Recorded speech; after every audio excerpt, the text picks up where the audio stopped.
This isn't family drama. This is the assault of a child. If you stay, you'll learn how I protected my daughter and set boundaries. I'm Jenny. That day, in what was supposed to be a normal family gathering, I went looking for my 8-year-old daughter, Lily, and found her curled up in the bathroom. Her head had just been shaved, stubble patchy, eyes swollen from crying. Aunt Samantha stood in the doorway, laughing with her phone up. She said, "It's just a joke." Sound familiar? "It's just a joke" is often used to erase boundaries and pin blame on the target. You're too sensitive. Kids should toughen up. But when a child is restrained and stripped of the right to decide about her hair, about her body, that's no joke. That's assault. I don't share this to shock you. I share it because many people like me have ignored red flags just to keep family peace. Then one day you realize that so-called peace is really complicit silence. Some will say, hair grows back. True. But trust doesn't grow back that easily. For my daughter, her long hair was a small pride. She'd twirl a braid when nervous, smile at compliments, feel beautiful the way an 8-year-old does. When it was shaved on camera, she didn't just lose hair, she lost choice, safety, and her voice. The cruelty isn't only in the clipper's blade, it's in the laughter, the "this is entertainment" gaze, the choice to turn a child's terror into content. That's humiliation. When an adult lifts a phone and says this is gold, meaning it'll go viral, they've put a price on a child's tears. Imagine what Lily sees in the mirror. She asked me, "Do I look like an alien?" Kids don't have the language to say my bodily autonomy was violated. They just feel shame, self-blame, fear of being seen.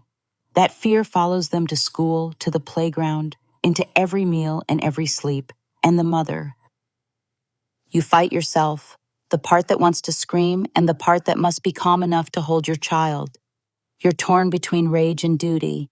You know that if you let this slide, you are teaching your child that her pain matters less than adults' feelings. If this happens to your child, or you see the signs it might, do this now. I'm not a lawyer, but as a mom who's been through it, I learned a practical path. No theatrics, just clarity. 1. Stop the show. Get the child out of danger. Cut off the audience. Don't argue in a room that's laughing. Pick your child up and leave. Words to your child should be short and firm. You're safe now. I'm here. We're leaving right now. 2. Validate feelings. Don't judge them. Kids often say, "I'm weak because I cried." Reframe. Crying is your body's alarm. You were brave to say stop. Avoid "it's just hair" because it dismisses a violation. 3. Document when safe. Say one clear line to the offender. Photos, video of cuts, scalp, your child's condition. Only if it won't add trauma from a camera. If they filmed, demand they stop recording or sharing. One crisp line: you don't have the right to film the assault of a child. Stop and delete. No scuffling. Your child's safety is the priority. 4. Find an ally in the room. A sensible aunt, uncle, a partner, even another parent. One supportive look gives you a backbone. If there's no one, your ally is the exit. 5. Medical mental health support. ASAP. Pediatric/child therapist helps separate "I was hurt, it's my fault." You, the parent caregiver, also need a therapeutic space to process anger, guilt, rumination. 6. Notify the school before your child returns. Email principal/counselor. Describe briefly. Ask for anti-bullying support. Request a class talk about respecting differences without naming your child, so the environment is prepared. 7. Legal media boundaries. Depending on local law, forcibly shaving a child can be assault, abuse. You have the right to file a report. For the video, submit takedown requests under child safety policies. Once spread, it's hard to erase, but every removal reduces harm. Avoid public flame wars. Your child needs peace, not a content battle. 8. Rewrite family. Blood isn't automatically safety. You can say, my child only sees those who respect boundaries. Relatives who want back in.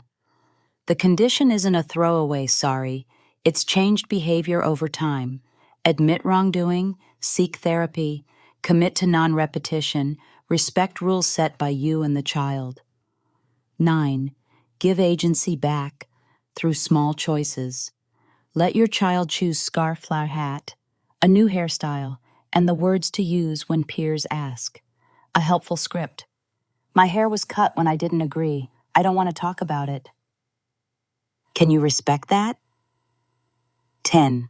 Care for yourself so you can care for your child. You will be stretched thin, part secretary, appointments, school, paperwork, part emotional anchor. Build a support ring, parent group, close friends, that one sane relative, delegate, rides, meals, a few hours of childcare. Doing it all alone isn't heroic, it's the fastest road to burnout. Hair is part of the body. Forcing a child's hair off, especially by restraint, is bodily violation. Filming, mocking, spreading it is humiliation.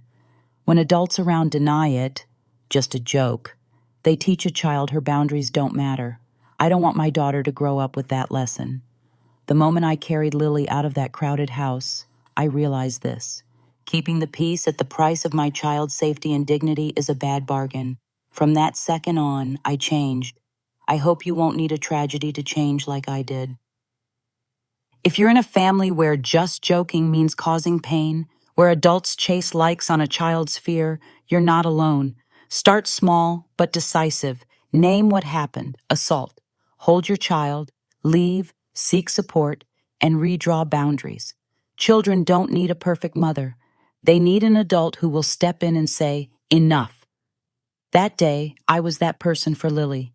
Today, I hope you'll be that person for your child and for yourself. I'm Jenny. After carrying Lily out of that noisy house, I realized I'd dropped an old habit, enduring so others could stay comfortable. I used to think, just one more dinner. I'll bring it up next week. But every time you bend a boundary for adults, you snap a boundary for your child.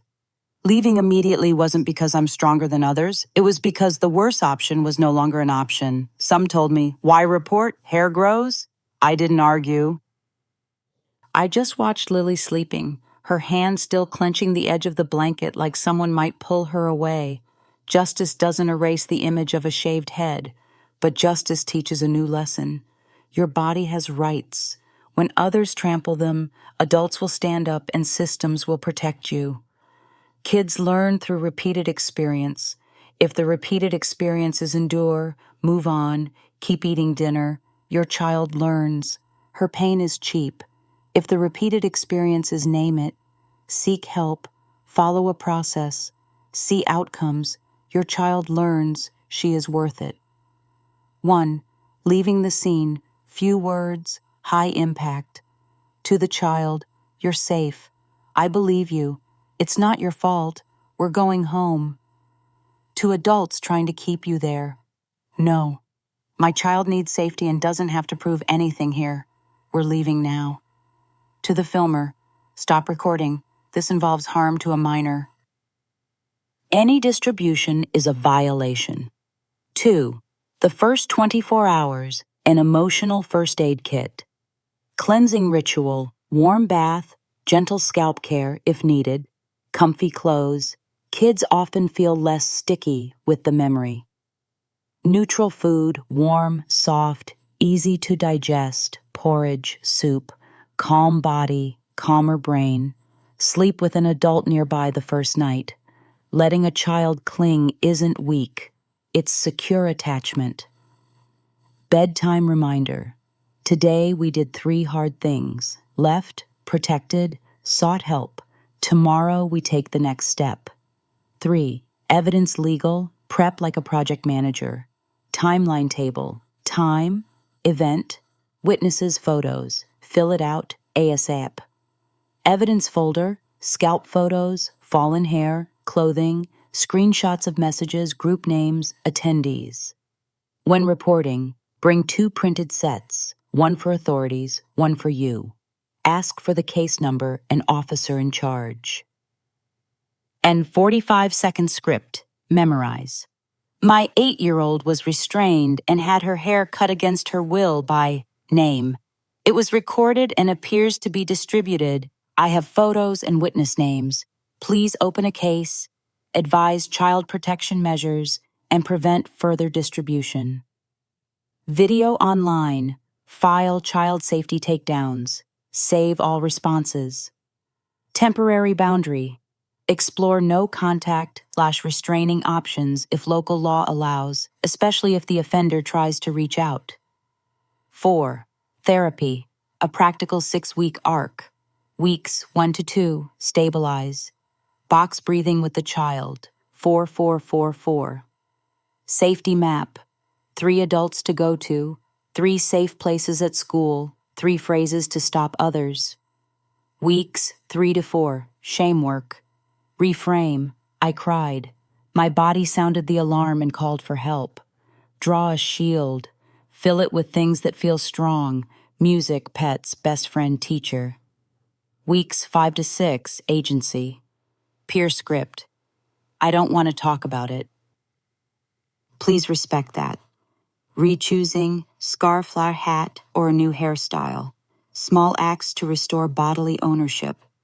5. School partnership, from incident response to prevention.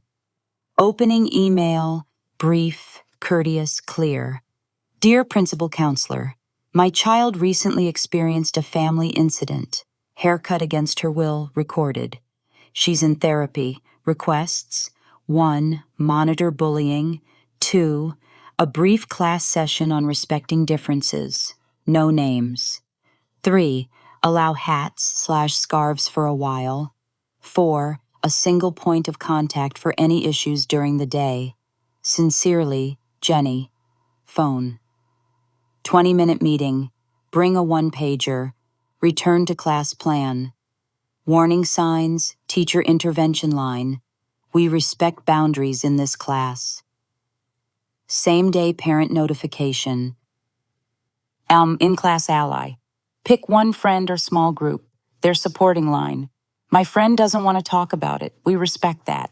6. Family boundaries. Write them so words don't get twisted. Group message/email. Polite, firm. What happened to Lily is a violation of a child's body. From today, Lily will not see offender's name. Any contact with Lily goes through me in writing. To reconnect, acknowledge harm, apologize directly when Lily's ready, seek professional therapy, and respect all rules set by me and Lily. When there's real progress over time, I'll update you. Don't argue forever. When someone demands to talk now, reply, I've said what's needed in the email. When the minimum conditions are met, let's schedule. 7. Digital hygiene to protect the child. Temporarily disable comments on public accounts. Find request removal of copies. Ask friends to report too. Save any threats, harassment as evidence. Attached to the case. As for relatives who post vague jabs, don't engage. Every reply can be screenshotted and spun. 8. Care for the caregiver. 333 daily. 3 minutes breathing meditation. 3 things you did right today, write them. 3 tasks you ask others to do, laundry, rides, dinner. Rescue crew, 1 listener, 1 doer, 1 reminder, water, sleep. Write names, ask in advance. I don't chase wins in family arguments. I choose a system. Leave, legal, therapy, school, boundaries. Some call me rigid. I see it differently. Consistency is a form of kindness, the long-term kind, to your child. If you're reading this and scissors already nicked your child's boundary, don't stay in self-blame. Turn the boat today. Follow the steps, small but steady. Every time you say enough with action, you're teaching the lesson no book can.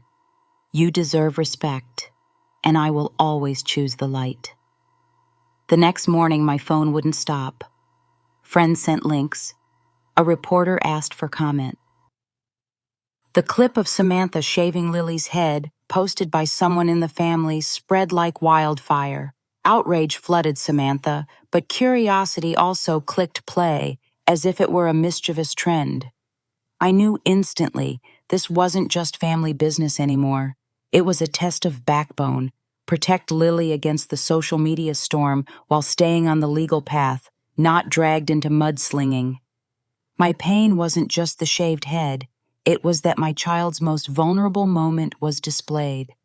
The internet knows no shame. It only counts views. An 8-year-old pinned down, screaming, turned into content. Adults laughed. Someone hit share. What does that chain teach a child? That her fear isn't worth anyone pausing. I held Lily and explained in kid words. The internet is like paint spilled into water, hard to scoop out. My job is to stop more paint from spilling and clean what we can. She nodded. That's how we began. 1. Remove. Put out the active fires. Child safety takedowns. I listed every link, filed report/email stating depiction of harm to a minor, humiliation, non-consensual, attach screenshots, timestamps, usernames. Capture evidence before removal. Sounds backward, but you need URLs screens for the file. After takedown, trails vanish. Ask friends to stop sending the link. Thanks for caring, but please don't forward it. Every view re-hurts a child. If you want to help, report it. Result: many platforms removed quickly under child safety rules. Copies persisted, but the main blaze died down. Views stopped spiking. 2. Shield. Reduce noise, close windows, keep a clean space for the child. Digital hygiene. I locked comments on public profiles, switched to private, muted keywords. Grown-up filter. I made a trusted list. Lily's dad, Aunt Patricia, lawyer, principal. Outside the list, sorry, no replies. Media line, if we had to speak. I'm the mother of a minor. She was physically violated and filmed without consent. We're working with authorities and platforms to protect her. For her privacy, I won't share details. Please stop sharing content that harms a child. Say little, clear, lawful. Every printed word can live a long time. 3. Law. The long road proves the horse. Case file. Early report. Add URLs, screenshots, witnesses like Derek, Samantha's husband. Legal consequences for Samantha. Authorities examined assault on a minor and harmful distribution. My lawyer advised me to avoid emotional posting. Don't risk defamation. We submitted documents only. Protective order. Applied for temporary no contact, so Samantha couldn't approach Lily during investigation. It's the legal shield that lets you sleep. Samantha's job prospects. As the clip spread, interviews were canceled. That's social fallout. I didn't cheer, I logged it. Behavior, real-world consequence. The law doesn't measure pitiful, it measures acts. 4. Care. Don't let viral swallow childhood.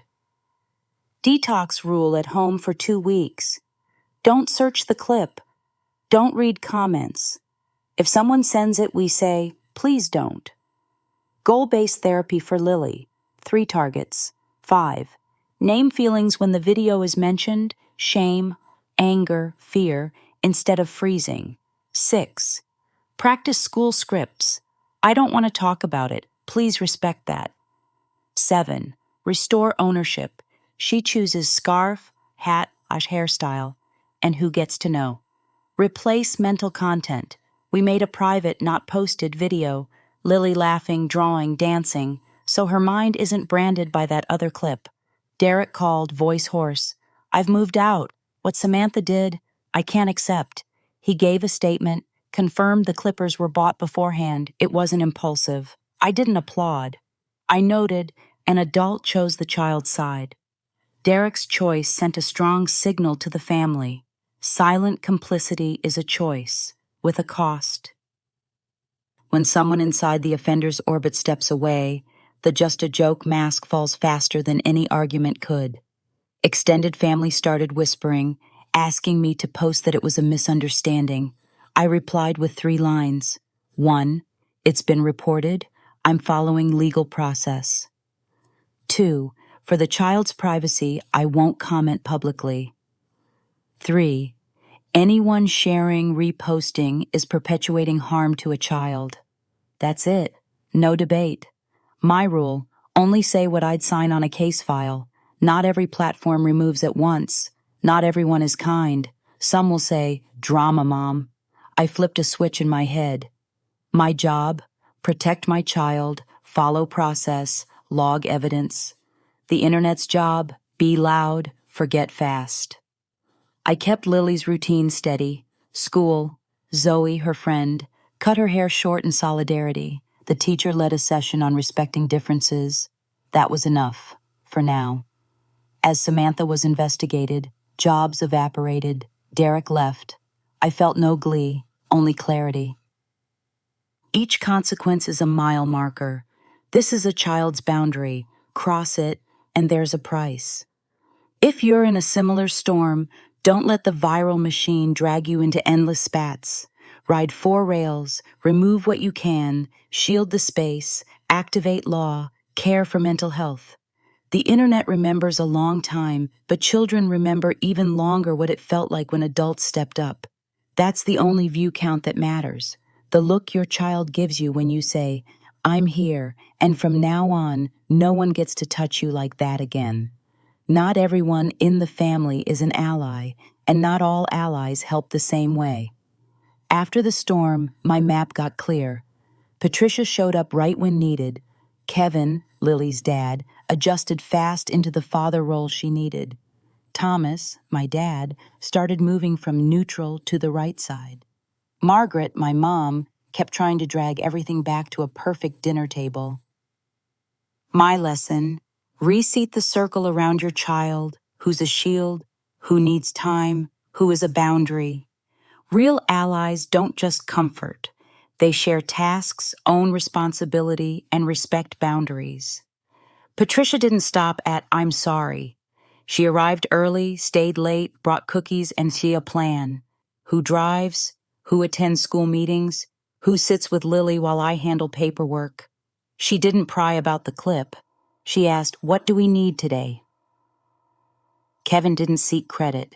He reworked his schedule, flew home, agreed to core rules, no contact with Samantha, support therapy, coordinate with school. Most important, he used the same language in front of Lily, no softening under family pressure. Thomas called for the first time just to apologize. No excuses, no but.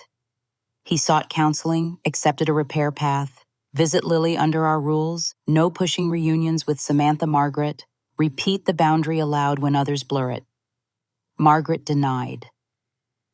Her line, let it go for family harmony. She wanted me to post it was a misunderstanding, wanted a big family dinner. I saw it. She wanted a pretty frame, not the hard picture. With people like that, minimal contact protects your child and you. How I reorganized the lineup around Lily 1. Make Patricia the operations anchor. Strength, clear-headed, not afraid of upsetting the right people. What I did.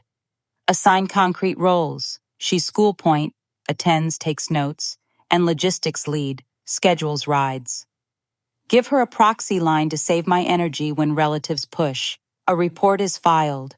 For the child's privacy, we won't discuss details. Pro tip, send a 1-page brief, rules, school contacts, therapy schedule, trigger words to avoid. The strongest ally is the informed ally. 2. Align Kevin. Turn a co-parent into a strategic ally. Common risk, differing views, going soft. So the kid can have grandparents. We wrote 5 points, short, memorable. 1. No direct contact with Samantha / Margaret about access to Lily. Use me or a shared email. 2. One voice to our child. That behavior is wrong. Adults are accountable. 3. Therapy is required, not optional. 4.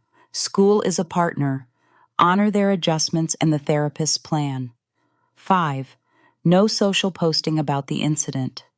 When Kevin wanted to do more and I was maxed out, I gave a clear task list: book therapy, handle insurance, liaise with the lawyer, take Lily swimming on weekends.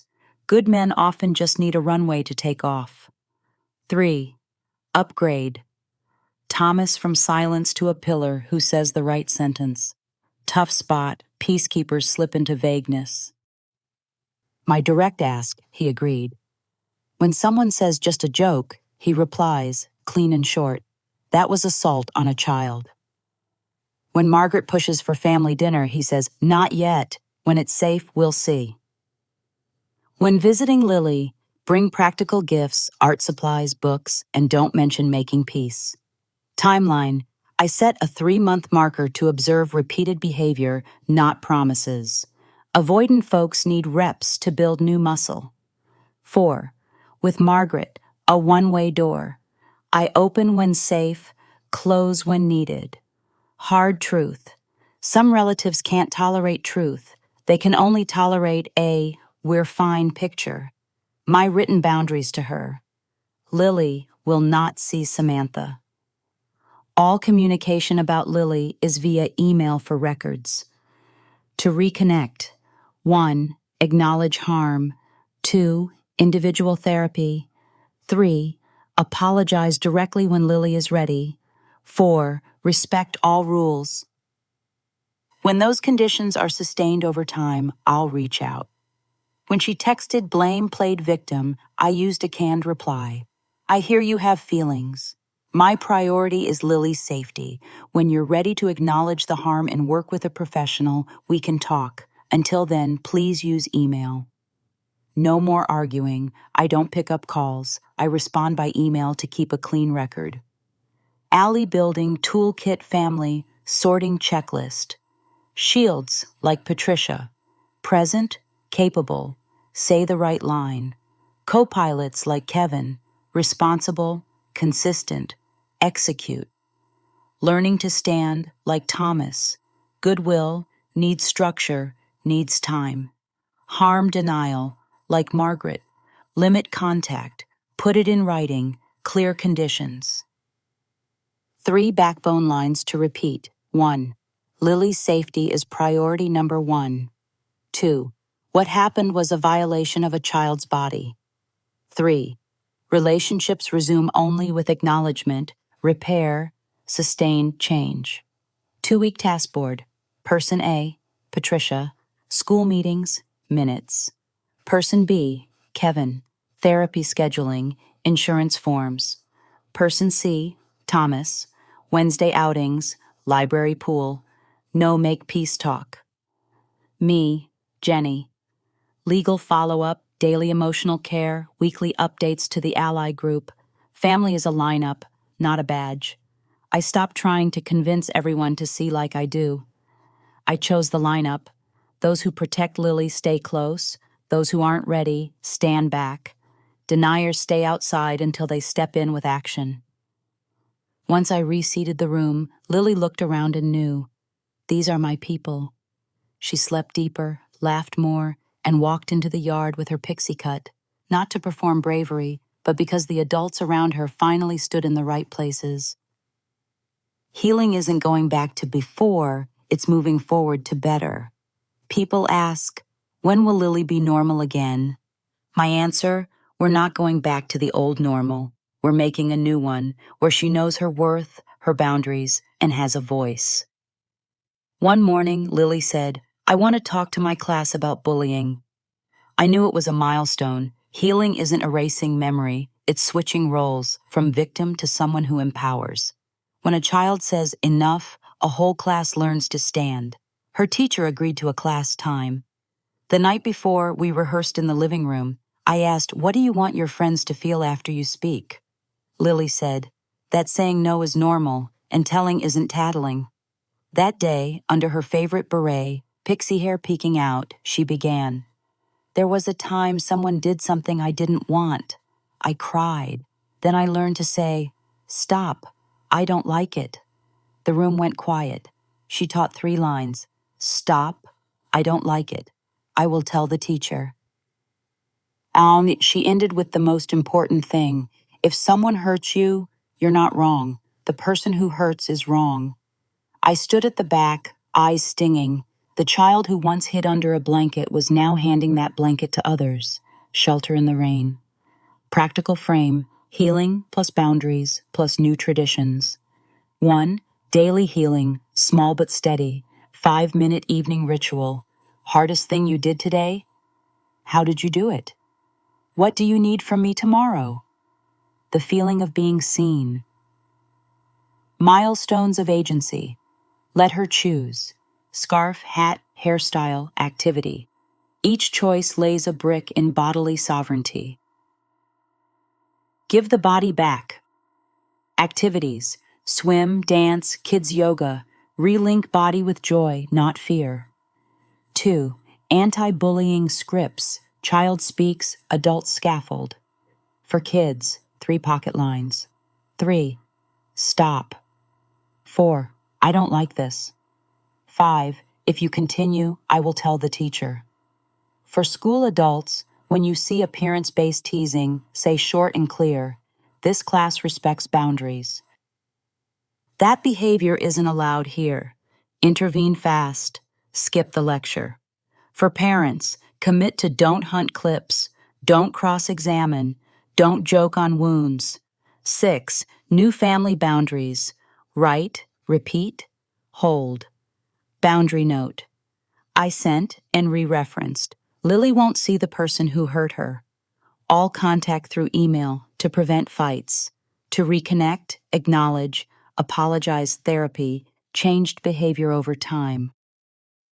Pressure line when relatives play the "but we're family" card. Lily's safety is priority number 1. When safety is stable and behavior has changed over time, I'll initiate contact. Measure progress by behavior, not promises or gifts. 7. New traditions. Build warm memories to compete with the old ones. Monthly safety day. We do what the body finds pleasant. Lake, picnic, gardening, baking. Paste photos into a safety book. Stock the brain with warm memories. A new table. Replace the fake peace table with an honest one. Fewer chairs, no one minimized. I invite the right people. Aunt Patricia, Dad Kevin, friend Zoe and her mom, the ones who help wounds close. Nightly. 3 gratitudes. Tiny things. A friend's smile, a teacher's help, breezy pixie hair. Train the brain towards safety, gratitude, connection. 8. Signs we're on track so you can breathe. Deeper sleep, fewer startles. More self-chosen clothes activities. Using the script when uncomfortable. Fewer, "Is this my fault?" More, "These are my rights." Smiles when touching hair, head, the body linked back to joy. Lily's healing taught me this. Truth isn't always gentle, but kindness is using truth to protect, not to condemn forever. When she spoke about bullying, I saw a future where she knows how to stop others at the right moment and stop herself when she needs rest. Our new family tradition is simple. Safety first, honesty always, respect for boundaries. We don't need many people, just the right ones. And every weekend on the porch swing, Lily taps her pixie hair and grins. "The breeze feels so good, Mom." I nod. It does, because our home breathes now, and so do we. Family isn't a shield for wrongdoing. I used to think family means you let things slide. After Lily, I learned blood ties don't grant immunity. A child hurt by anyone, stranger or kin, is still a victim. So my message is simple. Protecting children is priority number 1. Boundaries are the tool. Family is a title reserved for those who honor those boundaries. Holding Lily in that bathroom, I saw 2 wounds, on her head and in her heart. The head wound belongs to time. The heart wound belongs to how adults respond. Kids remember who stood with them in their weakest moment. If adults choose let it go, a child learns her pain is small. If adults choose name it, protect, repair, a child learns she is worthy. I don't want Lily to grow up on silence is golden. I want her to know saying no is normal, telling is not tattling, and forgiveness, if it comes, isn't a free pass for repeat harm. The 3R take home: recognize, respect, rebuild. 1. Recognize. Call it what it is. Don't lipstick cruelty. Forcing a child's haircut, non-consensual touch, filming, sharing while the child panics is abuse. Don't rename it, just joking. Signs of harm: avoiding mirrors, flinching at touch, fractured sleep, self-blame, early recognition, early help. 2. Respect. Boundaries aren't opinions, they're house law. Red rules: nobody touches a child's body after no, no jokes about appearance, no filming less sharing without consent. Put boundaries in writing with relatives, all contact by text, email. To see the child requires acknowledge, apologize, therapy, demonstrated change.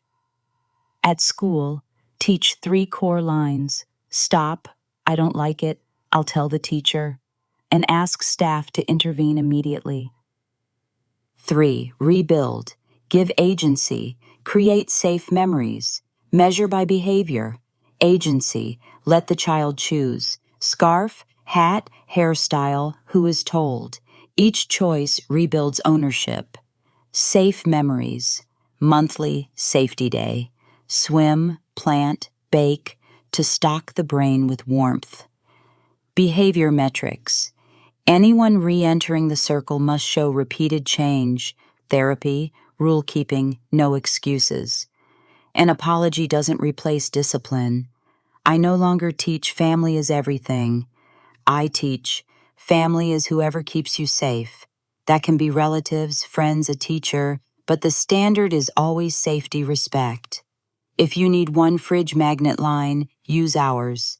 We choose truth over fake harmony, boundaries over appeasement, and our child's safety over anybody's pride. And every time the breeze slips through Lily's pixie hair, I know we chose right.